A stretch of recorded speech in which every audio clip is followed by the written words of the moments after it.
episode 156 Above Ground podcast, getting real on the road to mental wellness with guest Jonathan Arenburg. Disclaimer: the hosts of this podcast, Timothy Patrick and Will Foley, are by no means medical professionals. However, having lived experience with mental illness themselves, they have gained useful perspectives on common mental health issues that some of us struggle to overcome on a daily basis.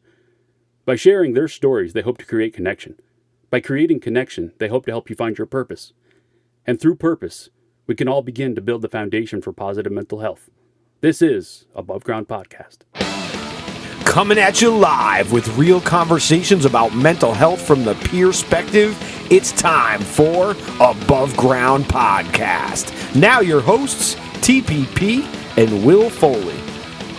This episode is brought to you by Nipperfest. Nippertown is bringing you some of the best music from the capital region and calling it Nipperfest. Nipperfest is a local music festival and it's happening on Saturday, July 23rd at the Music Haven, Central Park, Schenectady, New York.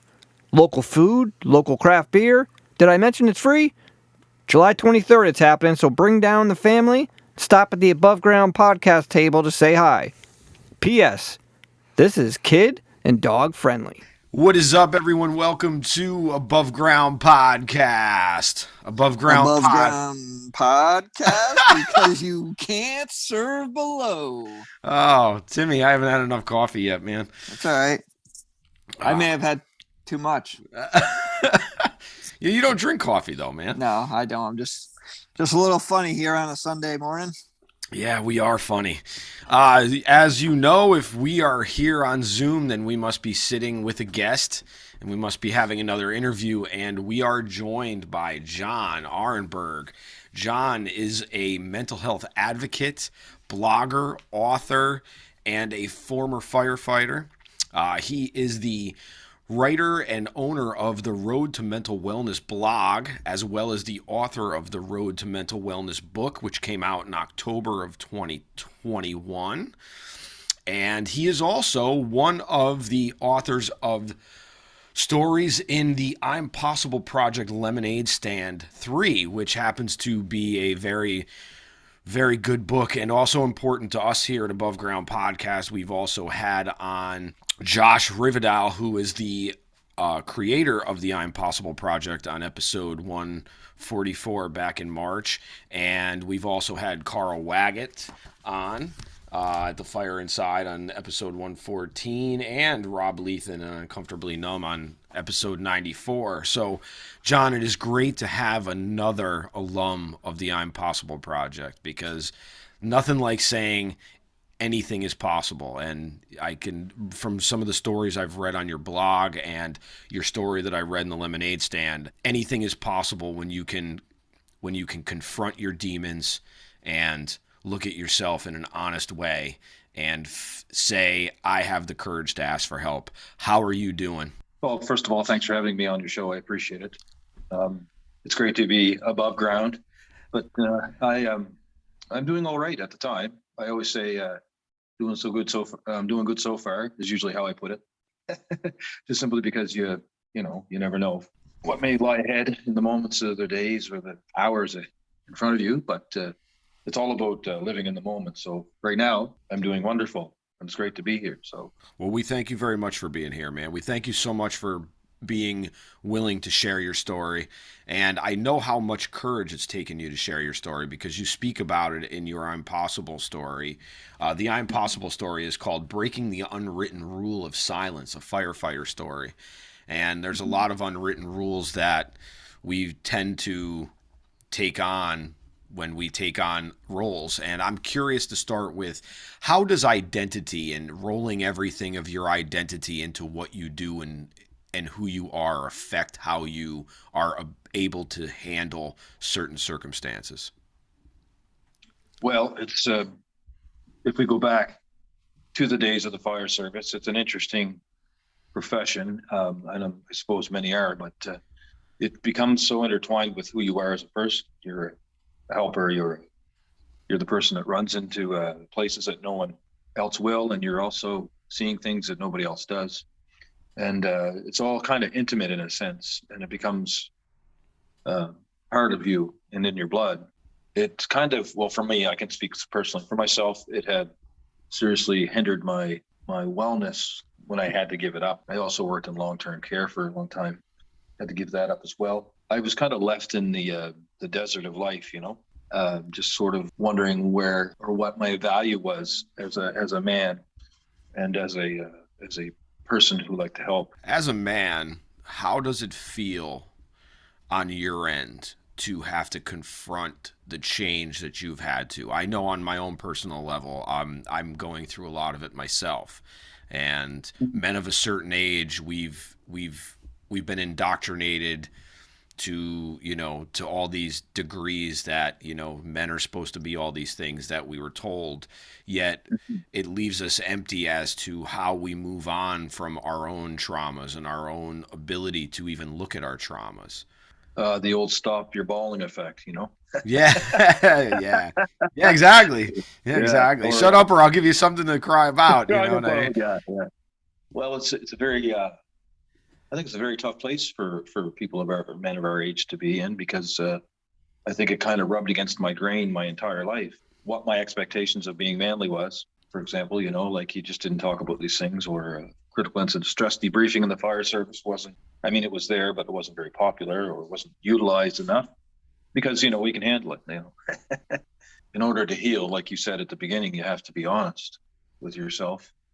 And I'm kind of like a highly sensitive person anyway, which has probably got me into trouble really in the mental health side of things, probably exacerbated the post-traumatic stress. But I think the fundamental catalyst that can push you forward, there's a few things. One is that you acknowledge who you are as a person. And I suspect you're doing a podcast, so you have the urge to help people inside of you. What I learned to do was just evaluate how much chaos and destruction that so-called manly wall had, well, for a better term, I guess, damaged me along the way. And I thought, how is that working for me, or how is that working for other men and other people generally? And the answer is, when I look back on my own journey, that particular style of living wasn't helping me at all. In fact, it was destroying me. And so even though I love the fire service, for example, there's a lot of silence in there, as you read in the article, or in the chapter.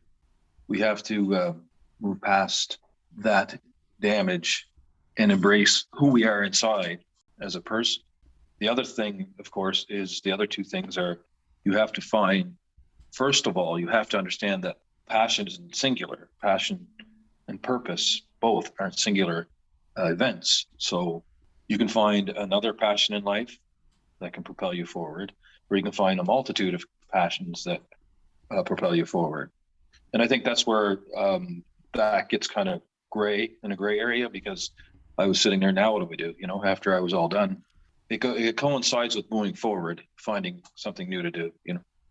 If you can be brave enough to accept that deep down passion that you've always had, that you've had to suppress for one reason or another, then I think it'll give you a reason to get out of bed, and maybe make your depressive episodes a little bit shorter, and give you some routine if you're not working, in my case, which I'm on disability. So those are the fundamental things: just embracing who you are, understanding that passion isn't singular, and that purpose will drive you forward. I would agree with those for sure. I think the whole thing, what you said about the purpose and the passion, I think that is, I think that's a really good way to look at it, because people get caught up in having a purpose or finding a purpose. And I think they get, like I said, they get caught up in that chase or that venture, that search for it. And instead of kind of just, sitting back and asking themselves,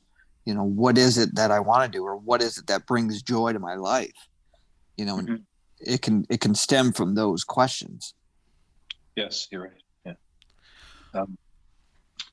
It's very hard, because I think we're just, from a young person's perspective, and coming into adulthood, you're kind of prepped to take on one specific thing. I want to be a doctor or a nurse or a firefighter or a carpenter. And then all of a sudden you start chasing that one dream or passion. And it might not be what you want to do, because you've been told all your life that men don't do those things. So one thing that I've always had in sort of inside of me in terms of a passion that I really wanted was writing. It just so happened that my passion was unleashed because I had two options. I sat there like a lump on a log and expired because I had no goals, or I dug out this need to write and desire to do so, and start doing it, and not really caring what people think. I got to ask you, do you know where that desire to serve started? Did you find that as a young boy, or was it life circumstances that presented you with the wanting and the desire to, the way you explain it in your chapter is about being a superhero and stuff, and the stories that you told yourself going into the fire service about how you thought the fantasy was going to be? Did that passion to serve start you as a youth, or? Well, yeah, it started very early on. In fact, I was holding doors for people that, as early as I could hold them open and hold them. So I think there's a whole aspect of my personality. I don't know if it's personality, my natural inclination that I had denied for so many years, and that was like the intuitive part, or the desire to help others. It's always been present. So, um, like some people want to be astronauts all their lives from the time they're three, and there's some sort of motivation that pushes them forward. This sort of intuitive and more highly sensitive aspect to my personality has always driven me towards helping others, because if someone's in discomfort, I can automatically kind of pick up on it and try to do my best. So, being a man, that's all. We were always told to push all those things away, like the emotional parts, and men don't do that kind of stuff or what have you. But it's always been there. I think part of it being disconnected from oneself makes it very difficult for us to find a path when our one connection has been severed. When that connection becomes bad and you don't have any fail safes in the background, we tend to spin in chaos. Can you tell us, not just me, can you tell our listeners about how your background as an addictions counselor has helped you? And has it helped you? Well, it's an interesting story, really, because I got into long-term care, which is a facility for very behavioral people with severe mental challenges. And so I never actually practiced, because I fell in love with helping people with disabilities. But oh yeah, that there are so many skill sets that you learn that are so beneficial, like active listening, and took 6 months of crisis counseling and in part of that course. And so there's a lot of things that that are applicable, even though I didn't choose to go in there for a profession. So it helped with the self-evaluation in terms of saying, okay, what's wrong here? Like, there's definitely something wrong. I've been lighting a blaze behind me ever since I can remember.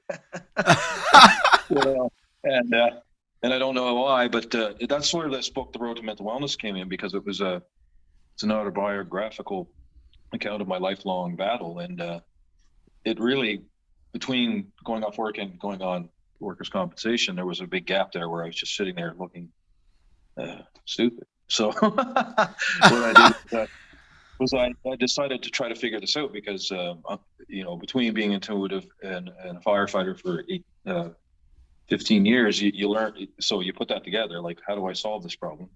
And my behavioral background. So I kind of married the two, and adopted that philosophy in the fire service, where you have to do whatever you have to do to make it work, or to survive it. Like, chaos is everyday firefighting, or not every day, but there's a lot of chaos involved in the fire service, and you have to make it better. So I kind of adopted that, and then I started writing the book, and found, when I look at my background and reevaluating myself through the book as I went, and having the courage to seek any and all mental health help that I could get, I think that really is the reason I'm here. And when you bundle that all together, that's all passion and purpose, really.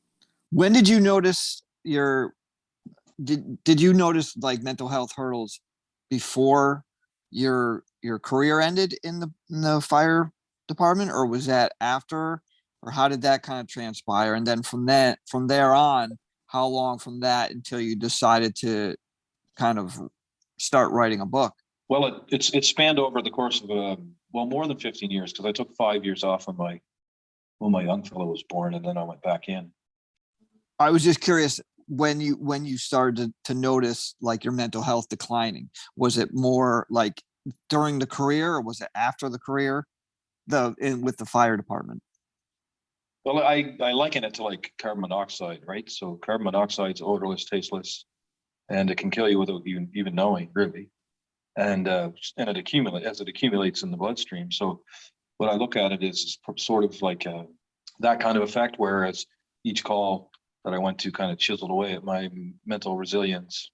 But I mean, I think it took probably 10 years anyway to start to understand that there was something going on that was more than just work stress or family stress or all the above. There was more going on. And so I like to learn things. I took on the responsibility. I call it that because you are responsible for your destiny in that sense. You always have a choice where you put your energy, regardless of how limited it is. So I looked at all the information on post-traumatic stress, and then the question became, what do I have to do to minimize it? But that was, like I say, that was over a course of 10 years, and then I was a bit too busy being manly to have face-to-face with it, right? So I ran from it for many, many years. Even though at some juncture I knew, like I said, there was sort of a devil on my shoulder that was wreaking havoc as we went. Does that answer the question? Yeah, no, totally. I kind of want to piggyback on Tim's question, actually, because I was going to ask you if you noticed any mental health challenges as a youth. Did you have a tough childhood? Was it traumatic?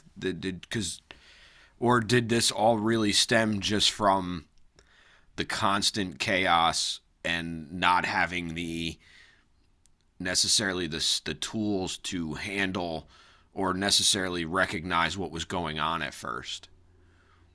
Well, it's an interesting question. It's one I entertain at length in my book, because there were behavioral markers early on in elementary school. I became combative and physically aggressive, not towards people, towards objects and myself. But I just thought that at the time I was just a bad little kid, because at that time, you're the problem child is all you are, and no one. It's like fundamentally behavior always happens for a reason, and you can either ignore it or you can explore it, right? Right. So back then I had no real idea, although I did see a therapist around the age of 10 or 11, and he was really good, so that kind of helped. But there was no official diagnosis or anything. We just were trying to minimize the bad kid syndrome at that time. But looking back on it now, I would say that I was sad most of the time. So I think that there was something. I think that depression has been a part of my life for quite some time. Curiously enough, though, it was the diagnosis that I was most surprised of, and one of the last ones I got. So, but when it clicked, it was like, I get it. But too bad I was 43 at the time. Anyway. Hey, better late than never. That's right. How, if you don't mind me asking, how old are you now? 46. Wow, dude, I'm about to turn 50. Like I'll be turning 50 in the next few weeks. So Oh, congratulations. yeah, no, let's not. I'm not going to talk about it. Hope everything's still working, you know. Yeah, well, they make drugs for everything now, so it doesn't matter. Will's like wine. He gets better with age. Yeah, that's right. Yeah, that's it's funny because we put so much pressure on the youth to pick things that they're going to do for the rest of their lives, and then we as people wake up at some point and realize that a lot of those paths weren't necessarily ours to have forever, and they were just a path to get you to the next point. Right. What is one question that you can ask yourself, if you can tell our listeners that you can start to explore some of this stuff? Because I think a lot of people are afraid to ask questions about themselves because they're afraid of what they have to face. Because once you start asking the question, that does put the responsibility in your court. And I always like to say that it's not about being responsible, it's about being responsible, because you have to be willing to be responsible. Yeah. It's not about the ability, it's about the willingness to be curious. Fundamentally, if you stay idle, you'll have a harder time. As long as you're moving forward, incrementally, is more important than leaps and bounds. But what I've learned about humans through massive human behavioral learning and neurology and my own experience and all that stuff is that human beings, and particularly in this day and age, do just about everything that's counterproductive to their own well-being. We eat too much. We drive too fast. We deny we have problems. So what I just say very simplistically is do the opposite of what you're doing now. That sounds like, I think that was a Seinfeld episode. Yeah, well, it could have been, but really, when you think about the amount of, like, you could sit back and think about the amount of destruction that we do to ourselves, right? We sit in chairs all day. We're not supposed to do that, right? Your mental health will blossom if you move around and work, or if you eat a better diet, it'll come around better, right? So fundamentally, if you want to make change, you have to have the courage to say, I'm going to slowly wean myself off the bag of chips and the chocolate bars, or I'm going to, walk 5 minutes a day for the first 2 weeks, and then 10 minutes the next, and then 20 the next, and then I'm going to run for 5 minutes, and then I'm going to run for 10 minutes, and then, right? That's progress, right? And all those things in themselves can give you purpose and passion. Do the opposite of what we're doing now. I like that. Do you think that having the courage is key? Because I feel like courage can open you up and get you to that point, but maybe like discipline will keep you on that path. What is your thoughts? Yeah, you have to have some sort of discipline. But I mean, it can be resolved. Your discipline can be in form of resolve. So what I mean by that is don't get too rigid on a plan at first, because you're likely to fail. Why I brought up, you walk 5 minutes a day, and then you walk 10 minutes, because you're gradually reprogramming your brain to just make habit, right? Really, when you think about it, there's a lot of stuff in this world that's just too tough. You have to do it. Like, if you want to change, you have to do it. It's on the caveat here is getting over or embracing being uncomfortable, because as long as you're comfortable, you're going to sleep in that lazy boy.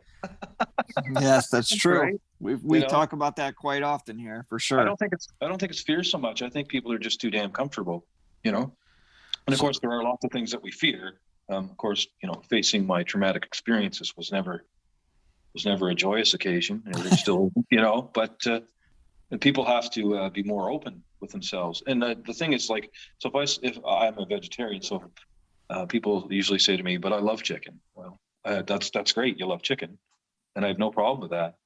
But if all the science in the world tells you that chicken is going to kill you, you probably should do something else.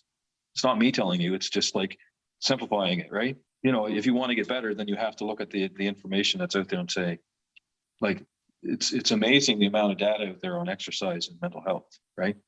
If you're going to sit there, right? If you're going to sit there and say, I want to feel better, well, why don't you exercise? I ain't going to do that. But if you look at the science, do the opposite, right? Well, why don't you eat better? Well, I love I love my hot pockets. Well, they're also killing you and causing your mental health to go down the hill. So Pockets. you either want to suffer or you want to be uncomfortable and make progress. Exactly. When I was at the front door of a house fire or something, I couldn't go, well, fuck it, I'm going home. You had to take care of that house fire, right? And you have to take care of this house fire that goes on within your heart, mind, and soul. Those are the two choices you have. You slip into oblivion or you get better. And you find those motivations through support from family, friends, or loved ones, or whatever slice of gratitude you can grab hold of.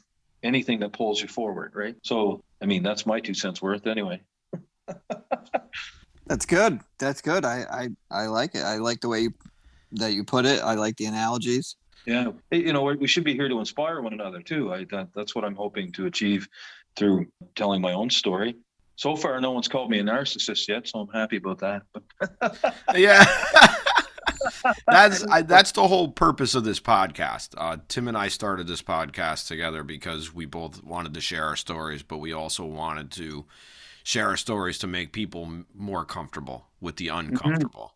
And that's how we do it. That's how we break stigma. That's how we get rid of stigma, is by opening up the conversation. And I think it's even more important that men have this conversation. And men should be having this conversation as often as they can, because it's actually, it was funny because I wrote something down this morning that you inspired me to say. It's not manning up is speaking up. It's not, that's really what it is. Manning up is speaking up. Yeah, I really believe that. Even forcing change in a social context, it's the same deal, right? You have to put yourself out there. You have to feel uncomfortable, and you have to achieve goals. Like, there's no fundamental difference between what we do in a human sense, right? There's certain things that we respond to behaviorally or don't respond to, regardless of the category. I mean, if you don't go to work, you don't get paid, right? If you don't tie your shoes, you'll fall down, Right. But there's always a consequence, and I think that people aren't willing to face those, no matter what it is. So I have a relatively large mouth.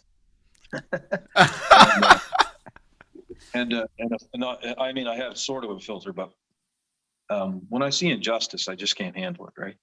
Part of the reason that I do the Road to Mental Wellness, and why I'm trying to expand it out in terms of contributing writers, is because we can use mental health as a unifier instead of all this division. For example, people in like Africa, men face the same problems there mental health wise as we do. And it's very prevalent in India and other places. And I've done talks in Nigeria. And the same stories come out whether I'm talking to you guys. I don't know where you're at. Sorry. Maryland, is it? No. Upstate New York. Upstate New York. Whether you're in upstate New York or you're in Tibet. Well, maybe that's a little more peaceful, but you get what I'm saying. So I'm so tired of the division. My mandate is to use mental health as a unifier, because I haven't heard anybody say my PTSD is worse than yours, which I see on the internet over other subjects quite often. We're all kind of supportive. How can we start to do that? Because I like that idea, and I think it could bring everybody up higher on another level, not just, I mean, with everything. I just think it's with communication, with wellness, understanding, empathy. Yeah. All those things are catalysts for change. We have to get rid of the mentality that for some reason I said something that you didn't like, so you're my automatic enemy. So I don't find that's the nice thing about mental health, the area of mental health. I don't find that, people aren't doing that. People are saying, like, if you're not on Twitter for a while, they'll message you, hey man, you okay? Or if you don't show up to a podcast, which I've been known to do, not very often, but I hit a major depressive swing and I forget. Yeah, I think we all deal with that when we have depression, because I struggle with that myself. Perfect example right there, right? You didn't say, well, we wouldn't have you back, right? Right. You would just come up with a new date. You would come up with a new date and say, I get it, because I live it. I know it. It's the one area that I find people are most able to relate to, and in Canada anyway, about 80% of the population will have a mental health condition by the time they're done their life. So it's a good place to start. We need to find a place to stick that pick in where we can climb towards unity, because this shit ain't working. And it's, creating a mental health crisis, in a unbelievably tragic and sad kind of way. So what I'm doing is I'm having contributing writers, and I've had some from Africa and some from India, and there's a new fella who's going to be writing for me, although he's from here. He's going to represent the LGBTQ plus community. So I think that, and as men who are territorial or whatever, I don't know, you get uncomfortable around other people. It really does open up, right? Open up your mind and your soul. And the best way to, racism causes a lot of tension in mental health. So the best thing you could do to ease your hatred for people, and therefore making your mental health better, is to sit down and have a meal with somebody from a different nature or a different culture. Absolutely. I agree 100%, man. I think that's a lot of it. I think a lot of it is these stories that we are told or tell ourselves, or these things that we ingest that are just are just totally false, because we're so afraid to be uncomfortable. Because none of this is comfortable. This is not a comfortable, and these aren't comfortable discussions to have. But nothing gets fixed in comfort, like you said, and that's really what it is, man. That's right. You don't want to stew in your own, misery and your own narratives that you've been taught all your life. My partner's from Kolkata, actually, and it's been a wonderful experience, because it opens up my mind to the cultural differences that are there. But what's more interesting to me is the similarities. Everybody that I know that's from different countries has their own struggles and their own pain and their own culture that impacts their health, mental health or otherwise. But the fundamental thing is that I keep telling people everywhere I go is that pain is pain. So why should we put labels on it, right? Yeah, I actually heard something interesting, and I can't remember who it was that said it, but we all, the thing that we all have is adversity. We're all either coming out of an adversity, we're all dealing with adversity right as we speak, or we're just getting over an adversity. And if we can keep that in mind as we talk with other people and open ourselves up, we can start, and that's a good starting point, because we all suffer the human condition. Regardless of how we handle it, we all suffer the human condition. Right. It's human suffering in its totality, not in a group mentality. Like I know that groups do wonderful things, but I think that they're algorithmic in a way, because once you get into a group, so I'll give you an example. Somebody said, "You're so passionate about stuff, why don't you get involved in a men's group?" My answer was absolutely not. And they looked at me kind of funny, and I said, "Well, if you get into a group situation, there's a threat there. They do a good job, and then there's a threshold where they start to be in that algorithm of their own concern."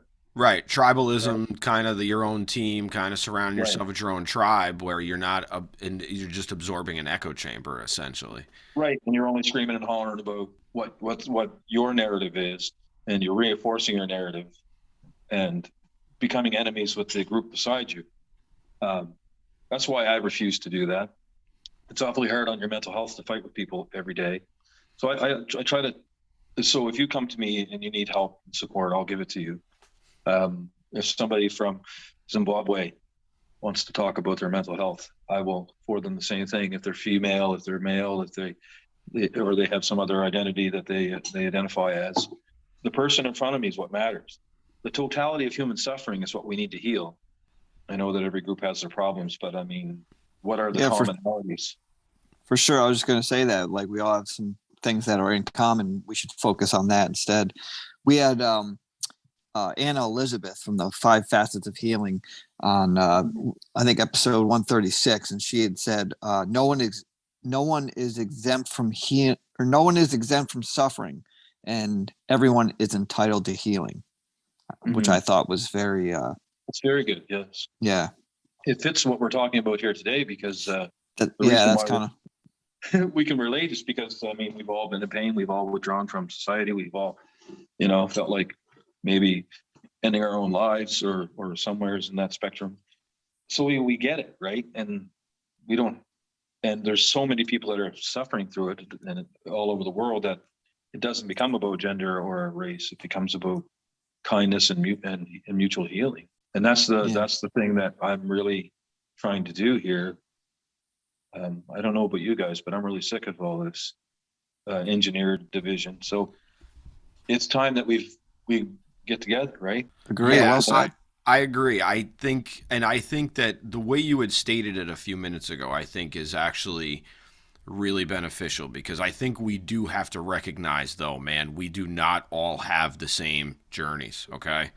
We do That's not right, yeah. all face the same hurdles, and we all haven't faced the same hurdles. We do all deal with pain, but we also have to acknowledge that everybody has a different set of hurdles, and those hurdles aren't always the same as we think they are. So I think there's a point where you can distill it down to pain, but you also have to recognize that people who black people have a different journey than we do, just like LGBTQ people have a different, Right. because they've experienced different stuff.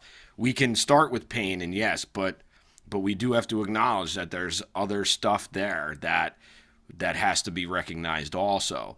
And I think that that's part of the problem with the way things are, is that we don't want to recognize that they didn't have the same journey we did. Yes, we all Right. feel pain, but I agree 100%. I agree 100%. And from a counseling practice's point of view, we don't know enough. We've kind of freestyle our lives in terms of trying to help people. We try to fake it till we make it. But there are certain things that you can do. For example, anyone who's suffering, they just want help, right? right. And one of the best ways to deliver help is by active listening. So regardless of the source of their suffering, if you have the ability to listen to them, you'll hear it. And the other thing is that offering support. Sometimes we feel like we have to act when somebody's talking to us. Oh my God, what do I say? What do I do? How do I fix this for them? The reality is that the best support you can give somebody is by doing logistical supports. Like, so when I'm having a traumatic period of time or something, some people will help me more than other times, like with the logistics, right? Like helping me write a letter or something, just as a small example. Those are ways we can help one another without having to feel like we have to put on a superhero costume and solve the problem. So that generally works with most people, because one of the common themes I hear on my travels is that I don't feel like I'm being heard, or validation is what you hear often, right? And so I think that as a unifier, those skill sets will help tremendously across, different ethnic backgrounds and different mental health needs. I wish we could learn more about those kind of things. Learn a little bit more about neuroscience and how the brain behaves. That'll help you too. Absolutely. Knowing how your body works and knowing how certain things work in your body when you put them into your body or when you take them out of your body. And right. Yeah. It's important too if you're advocating for mental health, you also have to advocate for yourself. And one of the things you can do is when you learn about the neurobiology of how post-traumatic stress works, for example, you can explain that to people. So I tell people all the time, like my fear response, my flight or fight response is always in an argument with my reasoning ability, which is in the prefrontal cortex of your brain, right? Or your executive function, or it overrides the logic center, which is also in the prefrontal cortex. But I mean, you put it in layman's terms, you just say like because I'm traumatized, I'm always on threat alert. And it's like somebody took the switch that shuts that off when you get scared and broke it off because it's always on, right? So if you can frame it in a way that other people understand it, then people I find are much better about it, right? But that's up to you to learn too, right? Like you need to learn about what's making you tick. Absolutely. Yes. And you can't do it. I'm feeling anxiety because, it's good to find the source, but you get what I'm saying, right? Like it's my anxiety doing it, or it almost turns into excuse after a while, I find. I don't know if that's... I think it can definitely turn into an excuse. It can definitely hold us in a pattern, because I do think that some depression, at least from my vantage point, was learned. as I have of history of things, and I also think that some of it is a comfort thing where we're just comfortable at a certain level of sadness, we'll say, and then we get comfortable with that, and that becomes our identity, and it's interesting what we're willing to put on ourselves. Right. I call it dysfunctional comfortability because, like, for example, you always seem to get in that relationship with that same person, right? But just a different face, and that's because you don't know anything else.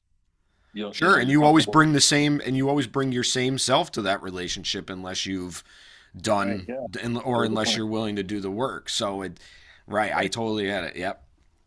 Yeah. Yeah, that's It's. why I Oh, go think ahead. people talk about like relationships or current situations, and they're like, oh, I need to like switch a job, or I need to move out of state, or I need to go here, or I need to get rid of it. And at some point you have to stop and go, well, if you don't fix the shit inside, none of that's going to make a difference. Because Right. wherever you go, there you are. It's going You can it's go going to to, follow you. yeah, you can go to Mars with Elon Musk if you want, but it's still going to Right. be there until Mars eats you. But, yeah, that's a very good point, isn't it? Yeah. I think you really have to become self-aware on a multitude of levels. Like, so for example, I have to catch myself thinking, is this a normal response that I'm having, like a normal anxious response, or am I dipping into a post-traumatic stress? Because if I don't recognize that, then it turns into a post-traumatic stress incident, right? Or episode rather. So it really is worth one's while to really learn about how you tick, not only as an individual but as a person, like as a human being, right? You're wired, for example, for negativity. It's one of the survival instincts we have. You don't want to be near that, so you go that way, right?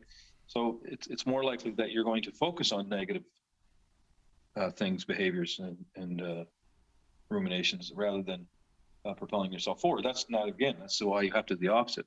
Some people tell me, I don't understand why the good memories are always much more foggy and the bad ones. That's why. It's right. Your negative wiring is very much attracting or scanning for problems, right? So it becomes more hardwired. So Do you yeah, go ahead. No, I was just going to say, do you think that you could share with us and our listeners maybe some things that you do, some tools, tips that can keep you more on the wellness side? Mm-hmm. Yeah, sure. Well, um, up until lately, I've I've eaten really well. COVID kind of threw me into a tailspin. Uh, like I said about the science, so I open up the journals and I read them, and I find common denominators in there that have to relate to the problem that you had. In this case, it's mental health. And just for an example, I have in my book, it talks about running and how I view it as uh, mental health medication. Because, like, in the publications, it's all there. Like, it's running as a common theme, or exercise in general. So I said, well, let's do the opposite. Let's do that. So I lugged my arse outside and I started walking and running. And before I knew it, I was doing a 10K a week just for fun. And I noticed a substantial difference in my mental health. The self-awareness thing is good, and that becomes effective when you go to cognitive behavioral therapy, for example, to challenge those negative notions and to challenge your growth that way. Obviously I write, that's helpful. And all the things I mentioned before, finding purpose. And I also set boundaries with myself, so if I'm in a depressive episode, I'm not going to give myself permission to sleep in bed for a week and a half or 2 weeks. Now, I'm not saying that people don't need that sometimes. What I'm saying is that I cap it. So I can give myself 3 days in bed, 2 to 3 days, 3 max, and I roll myself out of the bed and at least land on the couch or mess around with the website or talk to somebody that's in my support system.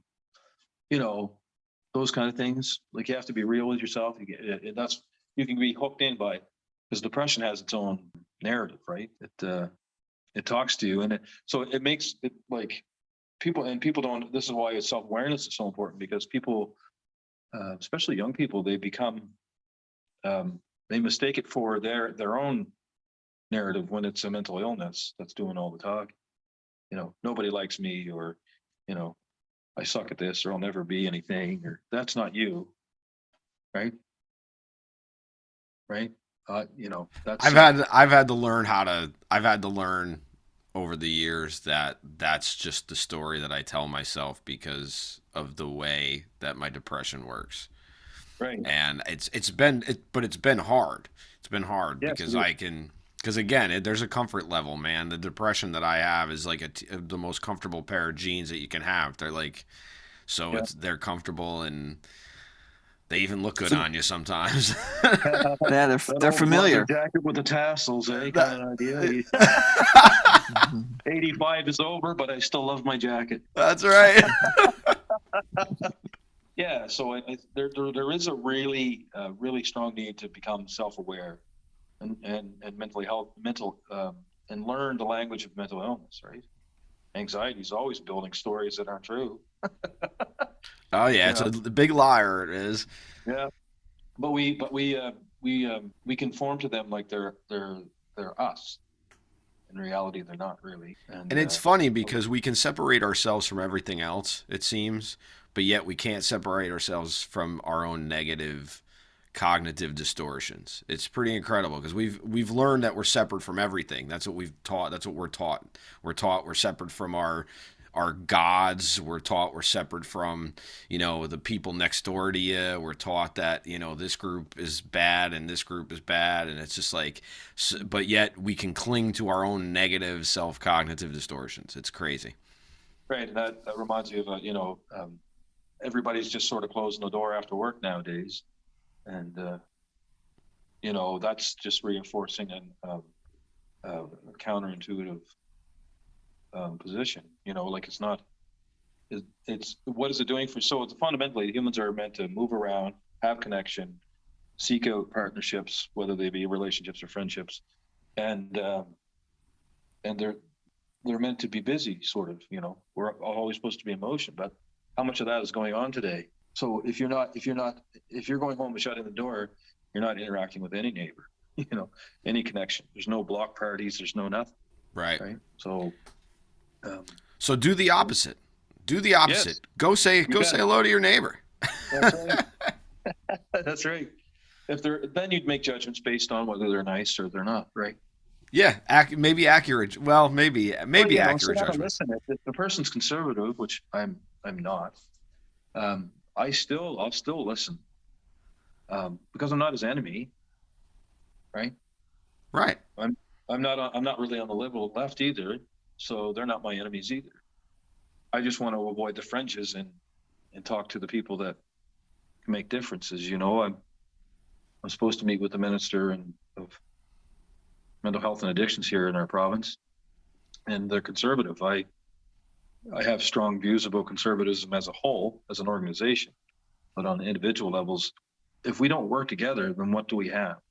Right. We have this separateness and we have this division that we have now. And Right. and I like how you put it, an engineered division, because it's clearly been engineered by, and I think it's also been allowed to be engineered by our inability to look at things with open eyes and see that, wow, maybe there's a lot of things that aren't right about this whole thing. Yeah, it's somebody else's problem though. Always, that's the unfortunate part. Well, right. We always think somebody else is going to fix it. We always say, oh, no, they'll fix it because that's what their job is, or that. We Right. don't. And you know what? That's collective through over the world. Like in India and places. I had the same conversation with people everywhere. Right. Essentially, what's happened is we've been hijacked by people who care more about money than they do about anyone else. So when you have a collective narcissistic framework at the top, they don't care whether you live or die or make 5 cents. They don't care. So it's up to us. So the thing is that one of the things it's one of the single most biggest impacts on our mental health, because everybody feels kind of lost and doesn't know what to do. That's crazy on your noggin. But really, when you think about it, so when you see every once in a while, I'll see on Facebook that the gas prices are going up, so I'm going to boycott the garage, and I'm going to try to start a Facebook page that, that tries to take out all, if I can get 10,000 people not to go to this gas station, right? That's actually the right way to do it, right?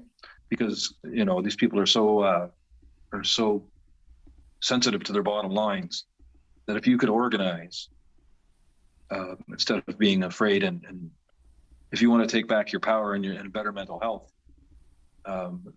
there has to be some sort of social pushback. It doesn't have to be like you see in Ottawa here, or in the insurgents in the U.S. last year. Those are all kind of fringy and more divisive than you could ever imagine. But if we want to really fix our mental well-being and ourselves, we really need to. We can do that, like these companies are so sensitive to their shareholders. But if could you imagine if 10 million of us refused to buy iPhones? Yeah, I don't think that's going to happen. However, it's a. But how come these fringes can organize and cause more mental health problems? But you and I and Joe Blow and all those people, we won't, right? Do you love your iPhone that much that you are willing to suck the mental health out of your soul? Right. I get where you're coming from. It's funny because you kind of use the analogy about boycotting gas stations. The only problem with that, though, at least here in this country, is those gas stations are owned by stores that are owned by people that still have to make a living too. So it's there's the conundrum there. It's a vortex of, how do you separate yourselves from. Okay, so 10 million people stop buying plastic crap from Walmart. I'm with you. That would change the oil industry's position. Right? I think it's also kind of what you were talking about before, is being aware, right? Like, is iPhone the problem? Or is it people abusing their iPhone? Right. Is it our relationship to it? Is it right? Is it our relationship and how we're handling it? Just like it's the way I see actually mental health as a whole. Is mental health growing, or is it the way that we are handling it? Is it our relationship to mental health? Because we're doing things that are more destructive to it than to help it. So, You know what I mean? Is it causation? Is it correlation? Who knows? But I think education is key. You know what I mean? We don't own these devices. They're not part of us, right? We have the choice to turn it off, to unplug. That's the key. Like, I get what you're saying, and I agree to an extent, but we have to do it, like as Will said, with some mindfulness and understanding, right? As it's not that simple as to let's just cancel this TV show because it's bad. Let's talk about it. Good job of that now. Why can't we do it? Well, there's a lot of that. There's a lot of that. I understand what you're saying. Eye for an eye leaves everybody blind. That's the problem. Right. You know what I mean? I'd rather teach people what you have no power. You can as a society, and it's harness on your mental health. But those are very non-aggressive ways to demand better for everyone, right? Sure. Instead of seeing today, right? Right. Instead of threatening people or trying to kill people and telling like. No, I agree. I agree. Yeah. I agree. I think we should all get rid of the news. I think we should all stop buying into the whole newspaper magazines. I think we should stop tuning in and stop going on social media and following it. Because if you stop following it and stop giving them what they want, which is attention, they're going to eventually dissipate. That's right. It's 100%, and that's just a basic human behavior, right? So, one of the cornerstones of the mental health crisis is the media. Right? Correct. So I 100% agree with that. On CNN tonight because we're having a good conversation about mental health. But if Donald Trump says he hopes truckers in Ottawa get whatever they want or smash the place up, that's going to be all over everywhere, right? So it's dysfunctional, and it's that's what sells. It's dysfunctional at its best, and it's heinous at its worst. It's immoral, whatever you can think of. Yeah, absolutely. See, that's the thing about mental health, is it all ties into this sort of thing, But I think the social engineering part of all of this is actually, I think, because we've had actually psychology used against us. Oh, And absolutely. we've bought into it, and that's really what all this social engineering and algorithm is. It's all based on mental health. It's all based on how we think and how we feel, Right. and it's all based Most on that evil people in the emotion. world are research psychologists, market psychologists. You have to be totally unaware of yourself as a person or just cold to try to figure out how to manipulate somebody's behavior. Right? We call that narcissism. Right? Mm-hmm. Right? And here Yeah, are these psychologists who are sworn to help. They're doing the opposite. They're doing more damage. The media are the biggest gaslighters of all time, man. That's right. Yeah, we're all being abused. That's why we feel Absolutely. abused. Right? right. Yeah. And unfortunately, it's leading us to abuse one another. Right. Well, And we're just that, tired. Right. right. We're tired. We're beat. We're done with COVID. We're done with whatever side of the camp you sit on. Instead of the other way we can do this too is to recognize that there are inequalities and minorities do in fact have a harder time, and we should all pay attention to that and walk beside people who are more disadvantaged than we are. But the commonality that we have is economic inequality. Absolutely, because So again, there's that's the the biggest one way to thing. solve a mental health crisis is to take care of the basic needs of people. You know what I Right. mean? Does to take care, and I'm not saying to take care of them. Like again, when you say take care of people, like people on the right automatically go, "Oh, you can't give everybody everything," and it becomes this big clusterfuck of, But the thing is that if we actually took care of the basic needs of people, and people's basic needs were met, housing, that's a mental health part. How do you concentrate on your mental health if you don't have a fucking place to live, or if you can't afford a place to You know live what? because Just you're get working another two job. jobs?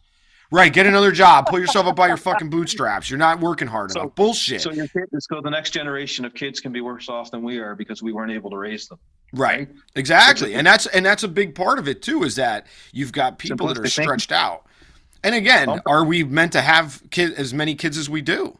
Like these are all questions that we have to ask ourselves. But again, we're too worried about what everybody else is doing to worry about our own grass. Right. The economic inequality is a great one, because if we could break free of this algorithmic torture chamber, psychological torture chamber that they put us in, and realize that I can stand beside you and whoever else, anyone across North America, let's say, it doesn't matter where they're from, or what they look like, who they are. If they're economically disadvantaged, it's our advantage as a group to work together as a society. Not saying that because I'm wearing a black shirt, the guy with the blue shirt, he's going to fight his own battle, I'm going to fight mine. When reality, we just need t-shirts that fit us. I like that. I like that. I think that's why but that's part of the reason why there is that such of in inequality, if you want to call it, because that keeps the divide. Well, it is right? inequality. It's not a matter of calling it. It is inequality. There's Well, inequality. I'm just right, but I'm telling you, you guys were talking about manufacturing things. That's what that's the root of it. But inequality wasn't manufactured, though. Inequality was built in. That's where, unfortunately, that's what we're dealing with. That's the karmic damage that has been done. Like inequality was built in to an extent. Yeah. Yeah. I think if you don't do anything about it and you keep going and creating more of a divide, then you're not going to ever see any change. Well, the problem with the divide too is that if you don't have conversations like this, that if you're not even willing to say there's inequality, then that's part of the divide. Then that's part of the problem. I didn't say that. I was just no, but I'm saying if somebody's out there saying there's no inequality, that is the biggest. That's just. Then you are part of the problem. Then you are not self-aware, because then you're just not willing to look at everybody else. You're only looking at yourself from your own little gated whatever it is that you're in. Yeah. Well, this is why I try carefully not to use I'm not advocating hugely for men's mental health specifically. Right. Or women's mental health specifically, or African Americans' health specifically. I'm more interested in saying, let's build a community that's of all shapes and sizes, walks of life. I agree. I agree fully with that for sure. I think that's because that's how we, that's how we learn, right? I mean, if you Mhm. start putting people into categories, then you start that thinking of like, ooh, Right. there is a And difference, right? There's a see, divide, right? But no, it's the every same human being is category. if it's divided, and it will eventually be corrupted. So, I mean, let's be honest. I feel like in some situations the tide's turned on people. Like if you have a circle of a bunch of people that are in that circle, and you feel left out, and you deserve to be in that circle 100%, you need to make the circle bigger, not push people out of it. Right. Right, because Well said. that's what causes all the problems is that. Right. Well So said. all of a sudden, you become irrelevant because you're over on the other side of the circle line. It doesn't matter who you are, right? You understand what I mean? Yeah, absolutely. Totally. You're recreating or reestablishing the problem that got us here in the first place. Only with a just different color or different gender or a different cultural belief system. The core Absolutely. principles of being human should take priority. Do you think Client we've side- do you think we've forgotten what it's do you think we've forgotten what being human is? Yes, I think so to a certain degree because we've had it so good for so long that we don't know how good we have it. People are fighting for freedom all over North America, but really overall, compared to other countries, and I've had the opportunity to speak to a lot of people. You are very free comparatively. I mean, we have a lot of problems we need to fix. That's not what I'm saying. There are still women in other countries, for example, who can't even buy cigarettes in a store or walk by themselves. Right? The social justice improprieties that are here are important, but equally important is that we all step back and evaluate how lucky we are and what we do have and what we can best do to improve what we live in. Because again, I'm not interested in fighting with somebody who has it more than the other person or the other group. That's, it's awfully hard on the old noggin, right? And to have, so right now it seems to be somewhat, it seems to be a pick on men, for example. I'm not just saying that because I'm a man. It just seems to be the popular narrative at the moment. It'll shift, of course, but so I want to walk alongside everyone as a man, as a white dude. I want to help everyone, right? So I don't want to be lumped into a category of a misogynist or whatever you want to call me.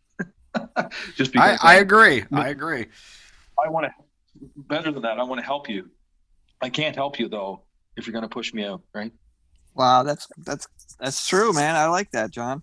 Thank you for sharing that. Yeah.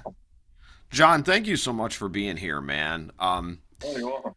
Tim, this has been an awesome conversation, man. It's getting ready to start the lightning round, and I just wanted to know if you had any other questions before we started for Jon. I don't think I do.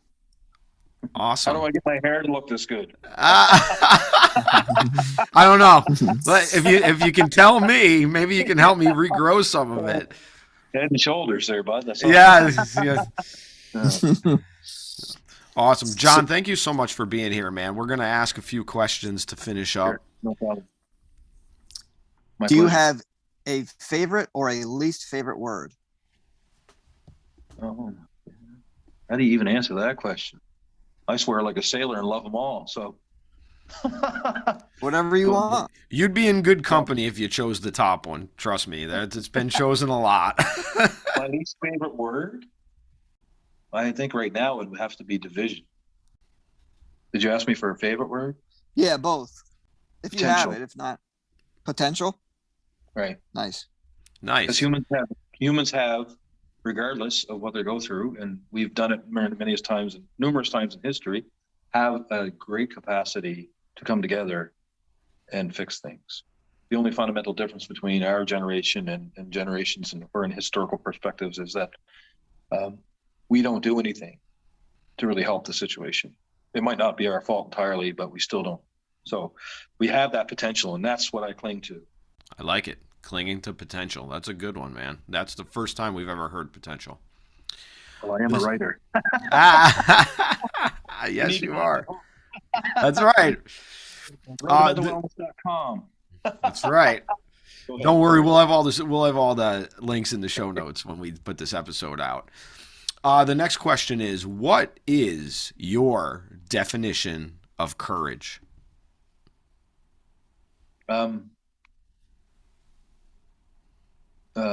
Having the strength to overcome your own obstacles. If the better you can treat yourself and figure out your problems, the better you can help others. Right. So, like, just to give you an example, if you have a great relationship as a parent, two parents, your kids are going to flourish. But if you focus on that kid all the time and not the broken relationship, it's going to be a hell of a lot harder. So that's where I stand on that. Nice one. So Thanks. the last, if there was something that you could do or that you would like to see done to mental health as a whole without any kind of restraint, what would it be? Looking at it from a multitude of angles, or coming at it with a multitude of angles and solutions. Like, so the go-to, right now in many circles is to add more buildings and to add more professionals. But there's so much more we can do, and we talked about all of this today, right? Tackling inequality, learning how to unite as a society rather than divide. If you have a political leader who does something really excellent for society as a whole, you feel good about that leader, right? That's why we need to stand up and demand better, because we can get good leaders. We just have to force them to comply, or maybe not comply, but what will be the word I would like to use? It would take their attention off the business interest and put it back where it belongs. Democracy is for people, right? Not for companies. Socialism doesn't exist for billionaires, or it does exist for billionaires, and then they tell you you're a piece of shit when you want a piece of it. So anyway, that's my spin on it. Very nice. Well, tackling inequality. That's a mighty big job that will probably take an entire generation or two, and that's depending on whether or not the planet can survive that. But I hope as my child grows older and stuff, she has that ability to do, but it remains to be seen, I guess. With that said, I know you want to go, but what I find has been more beneficial to me is I used to try to take the world on. I'd run on the back of a fire truck, or I was very involved in politics and all that kind of stuff. But you know what I found is more effective is one person at a time, never asking for anything in return, asking them to pay it forward, other than pay it forward. And that's why writing this book fits that very well, because as a singular person, you can have an intimate relationship with the story, and so can potentially millions of others. So I think if we focus, not try to take it on in the big picture, but necessarily, but we might be able to spread the good stuff around if we really work on it on an individual level or smaller level. Love it. Jon, thank you so much for your time today, man. Jon is the author and blogger at theroadtomentalwellness.com. The book is called The Road to Mental Wellness. I'm going to have all that in the show notes. You can buy it on Amazon and other places. You can read his blog at roadtomentalwellness.com. Jon, thank you so much for being here, man. It has been a wonderful experience talking to you. Much power, peace to you. And to you and yours, and anytime, next time you got something new coming on, we'd love to have you back, man. It's been a pleasure. I'll come back without it. All right.